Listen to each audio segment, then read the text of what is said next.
mentes perturbadas o artistas incomprendidos. Esto es lo que muchos pueden pensar de aquellos que han llevado sus propuestas musicales a extremos que pocos se atreverían, más allá de lo políticamente correcto y seguro. Este es el caso de Edwin Borchen, quien en cuanto a puesta en escena fue quien más llevó su cuerpo al límite con performance que no son propios de alguien que esté bien de la cabeza. Es que los mitos que existían sobre Marilyn Manson y lo que supuestamente ocurría en sus conciertos se quedaban muy cortos frente a lo que este músico llegó a hacer, de lo cual existen registros hechos completamente reales que incluso impactan a aquellos que disfrutan de las corrientes musicales extremas. De hecho, aquí está junto a Marilyn Manson, quien ni se imaginaría quién sería. Así que el sujeto que está a su lado hacía cosas en el escenario que ni él mismo se atrevería a hacer. Creo que es pronto para entrar en detalles, pero ténganlo por seguro que este sujeto sometió su cuerpo a cosas que parecen sacadas de la Deep Web. Edwin Borchen nació en 1977, en Noruega. Su padre era músico y formó parte de algunas bandas. Edwin desde temprana edad sintió admiración por lo que hacía su padre, siendo una inspiración musical además de una influencia, pero cuando Edwin tenía 8 años, su padre falleció, siendo un suceso que lo marcó de por vida. Según algunas fuentes, el hombre fue quien puso fin a su propia existencia y durante varios años había maltratado a la madre de Edwin, reflejando un contexto bastante difícil y conflictivo. Al cumplir 13 años junto a su madre emigraron a Estados Unidos a temprana edad. Sintió interés por bandas como Nirvana, Guns N' Roses, pero pronto sus intereses se fueron orientando al lado oscuro, al punk y al black metal, agrupaciones como Misfits, Mayhem, Carpathian Forest. Además era un fanático del terror de Stephen King y John Carpenter. En su adolescencia aprendió a tocar guitarra y junto a su hermanastro, quien tocaba la batería, empezaron a interpretar canciones de los Misfits y Nirvana. Pronto formó su propia banda bajo el nombre de Chick Fix, un tributo a la banda de Misfits. Tocaron en algunas fiestas y con este grupo tuvo su primer problema con la ley cuando empezaron a tocar sobre una camioneta en un centro comercial hasta que llegó la policía y los detuvo. Al cumplir los 18 años recibió la herencia de su padre, lo que les permitió comprar una casa en California, la cual fue adaptando como un estudio y lugar de ensayo. Este se convirtió en un punto de encuentro para los jóvenes que gustaban de los estilos musicales alternativos. Bandas de Los Ángeles y San Diego iban allí para tocar y festejar. Inclusive tenía una rampa de skate y un pequeño bar. Edwin le permitía a algunos jóvenes sin hogar quedarse ahí, a cambio de que limpiaran su propiedad y aprendieran a tocar algún instrumento. Edwin aprendió a tocar varios instrumentos, asumiendo el rol de compositor en las bandas en las que estuvo teniendo como objetivo. Se hizo conocido en la escena underground, pero también llegó a relacionarse con músicos como Chris Holman de la banda Wasp, quien se quedó un tiempo en su casa. El objetivo principal de su desarrollo como artista era la autenticidad, así que esto implica llevar las cosas a otro nivel, algo más extremo en su performance. En 1995 fundó la banda Cattle Cadaver con un estilo musical que adoptaba elementos del punk y el metal extremo en la industria. En 1996 la agrupación lanzó su único álbum de estudio titulado Halloween, con una temática inspirada en el horror. Con este material se abrieron paso en la industria musical y underground, pero lo que llamó la atención mayormente no fue su música, sino su performance. De hecho, de no ser por esto, lo más probable es que este artista pasara desapercibido. Además, su popularidad es algo reciente, ya que su obra había permanecido en el anonimato.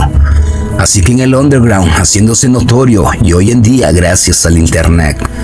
En varias ocasiones el performance escaló a los niveles que no ser por ser, registrados en material audiovisual que pueden encontrar en la web como el documental. Muchos pensarían que simplemente se tratara de una leyenda urbana explícito debido a las normas de YouTube, animales muertos, cerdos o vacas colgando de cadenas, similar a lo que hacían las bandas de black metal, parte que además arrojaba al público tanto con su sangre. La indumentaria era similar a la de los músicos.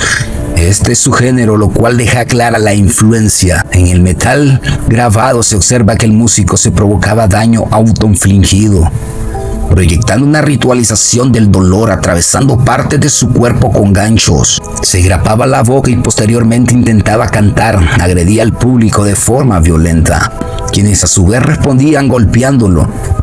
No se trataba del mosh o algo así, eran auténticas peleas en la cual tenía bastante experiencia, ya que practicaba una variante extrema de la lucha libre llamada Backyard, la cual es clandestina en entornos de bajo presupuesto, así que el dolor no era algo que realmente le preocupara, como si le causara algún tipo de placer. El público llegaba a ser tan violento que en algunas ocasiones le provocaron fracturas. Relató que cuando era un adolescente, en una ocasión su padrastro entró a su cuarto y al ver los pósters de las bandas que usaban indumentaria militar o estaban bañados en sangre, le dijo que todo eso era falso y que esos tipos no sabían nada de la guerra. Estas palabras marcaron en Edwin, quien consideró que su padrastro tenía razón, sintiéndose engañado. Así que arrancó estos pósters, ya que si nada de esto era real, no le interesaba, prometiéndose a sí mismo que cuando formara una banda, todo lo que hiciera sería completamente real. Desde joven se interesó por la lucha libre, estudiando esta práctica de forma semiprofesional, pero desarrollando las habilidades adquiridas de una forma más extrema y clandestina, basando su personaje en la franquicia de Mad Max. Esto también se vio reflejado en los videoclips de la agrupación, los cuales tienen una buena calidad, ya que además el músico se interesó en el arte audiovisual, cuidando cada detalle. La idea de su performance era mostrar la brutalidad de la lucha en el escenario. No usa una simple parafernalia falsa como lo hacían las bandas de black metal. No todos los conciertos de esta banda llegaban a estos niveles. De hecho, en algunos videos se puede observar eventos en los que todo transcurría dentro de lo normal para una banda de este estilo, de no ser por los documentales, los cuales se aprecia el material grabado de los conciertos más underground y extremos. No había forma de demostrar que lo que decía de este músico es real. El consumo de drogas y alcohol era uno de los elementos que le permitía a su cuerpo llevar las cosas a tal extremo, pero por otra parte su madre afirmó que la mayoría lo hizo completamente consciente y a pesar de que ella no estaba de acuerdo con nada de lo que hacía. Entre los videos más impactantes se ve al músico sangrando con una corona de espinas semejante a Jesucristo en su cabeza, con la boca agrapada, en muy mal estado. También una escena en la cual está drenando sangre en un vaso, la cual luego bebe una mujer y se la da. Escupe en la cara. Además de eso, varios videos de las heridas ocasionadas durante los conciertos. En uno de estos se puede observar que tiene una cortada en uno de sus pectorales, abriéndola y mostrando el músculo ante la cámara. Clavaba parte de la piel de sus brazos en vigas de madera que usaba como parte de su escenografía.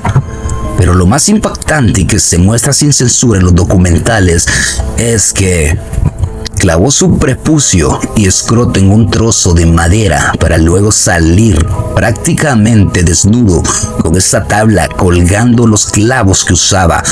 Eran de un tamaño considerable.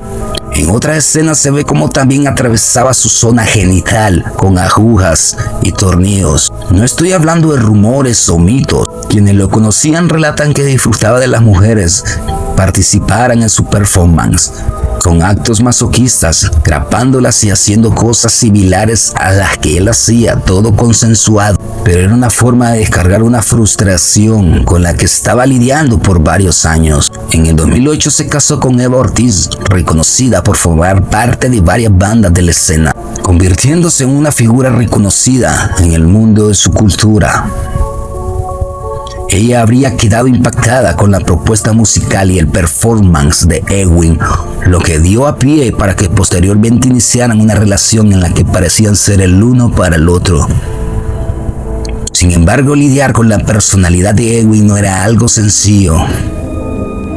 Solía tratarla como su madre y se le notaban traumas de su niñez, siendo una de las razones que llevaron a la ruptura de esta relación. Quedó bastante afectado por esto y como una forma de llenar ese vacío construyó una figura de tamaño real de Eva, con la cual inclusive en ocasiones dormía junto con ella. Era alguien muy introvertido que mostraba claros rasgos de esquizofrenia y sentimientos antihumanos. Un narcisista completo. Amigos suyos que estaban en la escena de black metal tenían planeado atacar centros comerciales cristianos y de rehabilitación, lo cual le comentaron a Edwin, quien se mostró emocionado por llevar tales acciones a cabo, pero en los cuales finalmente no alcanzó a lograrlos. A participar, ya que algunos de estos sujetos terminaron arrestados o muertos. Sin embargo, tenía todas las características de un sujeto peligroso, que en algún momento podría atacar a alguien. Contaba con una amplia colección de hachas y armas hechas por él mismo, máscaras y elementos de masoquismo y tortura. Además de armas que él mismo modificaba, solía dormir en un ataúd. Sin duda un sujeto con una notable fascinación por el horror. En el 2011, Cathal Cadaver lanzó un par de sencillos, pero al poco tiempo el grupo se separó. Posterior a esto, Edwin se alejó radicalmente de la gente y no se supo mucho de él durante un tiempo. De hecho, quienes eran sus amigos más cercanos relatan que alguien que se encerraba en sí mismo era motivo por el cual era muy difícil contactarlo. Además de esto, no tenía teléfono ni correo electrónico. ¿Cómo lo contactaban? Pese a que se supo cuál era su lugar de residencia, cual siempre estaba custodiado por sus perros, quienes eran su única compañía. Esto se debía a una profunda depresión y el consumo de alcohol y sustancias, principalmente por la ruptura con Eva. A pesar de que era muy difícil contactarlo, un cineasta, Jan, quien estaba bastante interesado en grabar un documental sobre la vida del músico, finalmente pudo contactarlo por medio de su familia. Cuando se comunicaron con Edwin, sucedió y se mostró interesado, pero a su vez los amenazó, diciendo que iba a asesinar a todo el equipo de producción con un crimen llamado Cathal Cadaver 3. Sin embargo, esto no sucedió y realmente se sintió muy a gusto durante la grabación. Afirmó que llevaba años sin tener contacto absolutamente con nadie, así que esto fue como una terapia, hablando de varios temas de su vida, personales y artísticamente. En este documental titulado The Dead Hands, se habla mucho más a fondo sobre la vida del personaje y de su música, así como su intención, su proceso artístico y vivencias, todo esto sin censura, mostrando imágenes bastante explícitas y no aptas para gente sensible, así como lo mencioné inicialmente. Parece material sacado de la Deep Web debido a lo extremo, pero a su vez muestra un lado más humano, analizándolo más allá de sus excentricidades y claras señales de una mente perturbada. Durante la postproducción del material, nuevamente fue difícil contactarlo y además había una advertencia de embargo de su propiedad por no pagar impuestos, así que el músico amenazó con quitarle la vida a cualquiera que intentara embargarlo. Finalmente esto se solucionó gracias a que su familia pagó la deuda y nuevamente tuvo contacto con los productores del documental. Inclusive asistió a una proyección de este material en Hollywood. En el 20 de junio del 2017, Edwin puso fin a su propia existencia y algunos rumores afirman que se había ahorcado y no se saben muchos detalles al respecto, así como la mala relación que tenía con su madre, algo que sin duda lo marcó bastante. Resulta curioso cómo la historia de este artista, que llevó las cosas al límite, a lo más extremo en cuanto a su performance se refiere, y pasará desapercibida. Muchas personas por tanto tiempo siendo un personaje de culto en el mundo underground, y cuya historia se ha popularizado en internet hace pocos años, siendo un ejemplo de lo lejos que puede llegar una persona con la mente perturbada, consumo de sustancias, pero más allá de eso hizo algo que al fin de cuentas es auténtico, cruzando todos los límites, algo que difícilmente otra persona se atrevería a hacer.